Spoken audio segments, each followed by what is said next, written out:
سنريهم آياتنا في الآفاق وفي أنفسهم حتى يتبين لهم أنه الحق.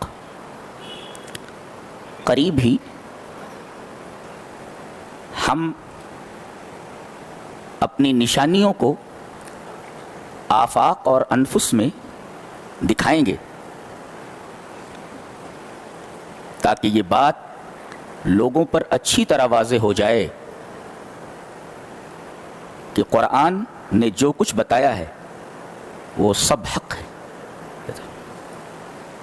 آفاق کس کو کہتے ہیں اور انفس کس کو کہتے ہیں؟ انفس کہتے ہیں جو آدمی کے اندر ہے وہ انفس ہے، اور آفاق کس کو کہتے ہیں جو آدمی کے وجود سے باہر ہے. آپ کے علاوہ جو کچھ ہے وہ سب آفاق ہے اور آپ انفس ہیں. تو ہم آفاق میں خارج میں جو کہیں اور انفس یعنی داخل میں جو کچھ ہے، ہم آفاق اور انفس میں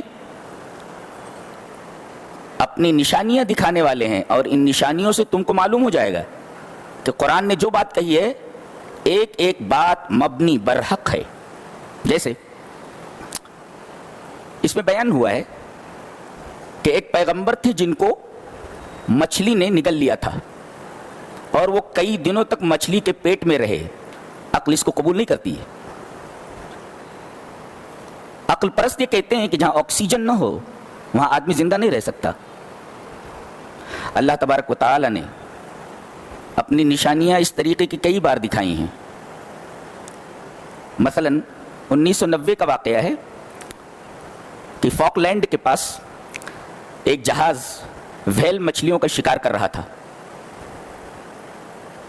ان شکاریوں میں جہاز کے اوپر ایک آدمی تھا جیمز نامی، وہ سمندر میں گر پڑا، اور چونکہ وہ پورا کا پورا ایریا ویل مچھلیوں کا تھا، ایک ویل مچھلی نے اس کو نگل لیا. شکاریوں نے اس مچھلی کو 2 دن تک ڈھونڈا اور آخر میں وہ مچھلی پکڑی گئی، اور جب اس کا پیٹ چاک کیا گیا تو وہ آدمی باہر نکلا جیمز اور زندہ تھا. اس طریقے سے بہت ساری کہانیاں اور بہت سارے واقعات اس باب میں ہیں. مثلا ایک ہسپانوی شکاری ہے، ماہی گیر ہے، میرا خیال ہے کہ لوگی مارکیز جیسے کچھ نام ہے اس کا، اس کو بھی مچھلی نے نگل لیا تھا اور اس کو بھی مچھلی نے باہر اگل دیا تھا. کہتے کہ 3 دن تک وہ اپنے بدن کو دھلتا رہا لیکن اس کی بو نہیں جا رہی تھی. لکھا ہے. تو اللہ تبارک و تعالی نے اپنی اس نشانی کو جو قرآن نے بتایا کہ آدمی زندہ کیسے رہتا ہے ممکن ہے، لہذا امپاسبل نہیں کہہ سکتے تم جو قرآن نے بیان کیا ہے. دوسری چیز قرآن میں بیان کیا گیا ہے کہ اعمال تولے جائیں گے. اب اعمال تو کوئی وزن دار چیز ہے نہیں، اس لیے کہ وہ محسوس بھی نہیں ہوتی اور دکھائی بھی نہیں دیتی. نیکی عمل یہ نہ دکھائی دیتے ہیں اور نہ محسوس ہوتے ہیں. ظاہر ہے کہ جو محسوس نہیں ہوتے اور جو دکھائی نہیں دیتے ان کا وزن کیسے ہوگا. اللہ آگے چل کر کے اللہ تبارک و تعالیٰ نے تھرمامیٹر ہے، سیسموگراف ہے، سیسمومیٹر ہے. سیسمومیٹر میں کیا ہوتا ہے کہ اس کے ذریعے زمین کی حرکت اور زلزلے کی رفتار اور اس کی سرعت کو ماپا جاتا ہے. سیسموگراف یا سیسمومیٹر کو بھوکمپ ماپی کہتے ہیں سنسکرت میں. بھوکمپ یعنی زلزلے کو ماپنے والی چیز، بھوکمپ ماپی یعنی سیسموگراف یا سیسمومیٹر. بخار وہ دکھائی تھوڑی دیتا ہے، وہ بھی عمل ہی کی طرح ہے جو دکھائی نہیں دیتا، اور کوئی ایسی چیز نہیں ہے کہ اس کا وزن کیا جا سکے، اس کے لیے کوئی ترازو. سائنسدانوں نے تھرمامیٹر ایجاد کیا جس سے درجہ حرارت معلوم ہو جاتا ہے. درجہ حرارت کسے کہتے ہیں؟ سردی یا گرمی کی شدت کتنی ہے، سردی یا گرمی کی شدت، دیٹ از کالڈ درجہ حرارت. تو اس درجہ حرارت کو، گرمی یا سردی کی شدت کو معلوم کرنے کے لیے سائنسدانوں نے ایک آلہ ایجاد کیا جس کو ہم تھرمامیٹر کہتے ہیں. اس کے ذریعے ہم درجہ حرارت کو ماپ سکتے ہیں. بخار کتنا ہے یہ معلوم ہو جاتا ہے. ظاہر ہے کہ بخار یہ کوئی ایسی چیز نہیں ہے جسے دیکھا جا سکے، جس کو وزن کیا جا سکے، لیکن وزن کیا جاتا ہے، اس کو معلوم ہو جاتا ہے کہ بخار کتنا ہے، درجہ حرارت کتنا ہے.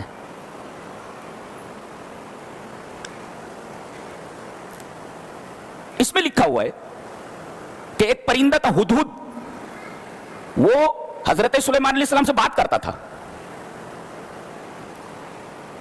اور پرندہ بھی حضرت سلیمان کی بات کو سمجھتا تھا، اور حضرت سلیمان پرندے کی بات کو سمجھتے تھے، ہدہد کی بات کو سمجھتے تھے۔ لوگ یہ سمجھتے تھے دیٹ از امپاسبل، ایسا کیسے ہو سکتا ہے، پرندہ کیسے بات کر سکتا ہے؟ ارے پرندے کے اندر تو جان ہوتی ہے، اس کے اندر تو جان بھی نہیں ہے۔ یہ موبائل بات کرتی ہے، جی موبائل کی ایجاد نے بتا دیا کہ ہدہد بات کر سکتا ہے، سمجھا جا سکتا ہے، اس کے اندر جو بھی بات سنی جاتی ہے سمجھ میں آتی ہے، اور آپ اس کے ذریعے اپنی بات دوسروں تک پہنچا سکتے ہیں، سمجھا سکتے ہیں۔ جی اس میں لکھا ہوا ہے کہ ملکہ سبا کا تخت سینکڑوں میل کی دوری سے پلک جھپکتے ہی فلسطین میں آ گیا، سبا سے فلسطین تک پلک جھپکتے ہی۔ ایسا لگتا ہے it seems that is not possible، ایسا لگتا ہے جیسے یہ ممکن نہیں ہے، لیکن موبائل کی ایجاد نے بتا دیا ہے کہ یہ ممکن ہے۔ فرق صرف اتنا ہے کہ اس میں صرف تصویر آتی ہے ہزاروں میل کے فاصلے سے، لیکن اس میں پورا میٹر ہی آ گیا تھا۔ ابھی سائنس اس مقام تک نہیں پہنچی ہے کہ میٹر کو چشم زدن میں اور پلک جھپکتے ہی ہزاروں میل کے فاصلے سے چیز کو لا کر کے کسی جگہ منتقل کر دیا جائے۔ میٹر کو منتقل نہیں کیا جا سکتا، سائنس ابھی تک نہیں، وہاں تک نہیں پہنچی ہے، لیکن قرآن نے بتایا کہ وہ علم ایسا تھا کہ ڈائریکٹ میٹر اٹھ کر کے آ گیا تھا، ایسا ممکن نہیں ہے جی، لیکن امکان بتا دیا ہے کہ ہزاروں میل کے فاصلے سے میٹر کی تصویر آ سکتی ہے۔ ابھی سائنس اس مقام تک نہیں پہنچی ہے کہ میٹر کو ہزاروں میل کے فاصلے سے ایک جگہ سے دوسری جگہ پلک جھپکتے منتقل کیا جا سکتا ہے، انہیں جفی پلک جھپکتے ہی ایک جگہ سے دوسری جگہ تک منتقل کیا جا سکے، ایسا ممکن نہیں ہے، لیکن تصویر ہزاروں میل کے فاصلے سے پلک جھپکتے انہیں جفی آ جاتی ہے۔ تو اس کو بھی ناممکنات کے دائرے میں نہیں لیا جا سکتا۔ تو جتنی بھی باتیں قرآن حکیم میں کہی گئی ہیں جو بظاہر امپاسبل معلوم ہوتی تھی، لیکن سائنسی ایجادات نے یہ بتا دیا ہے کہ یہ امپاسبل نہیں ہے، پاسبل نہیں سب۔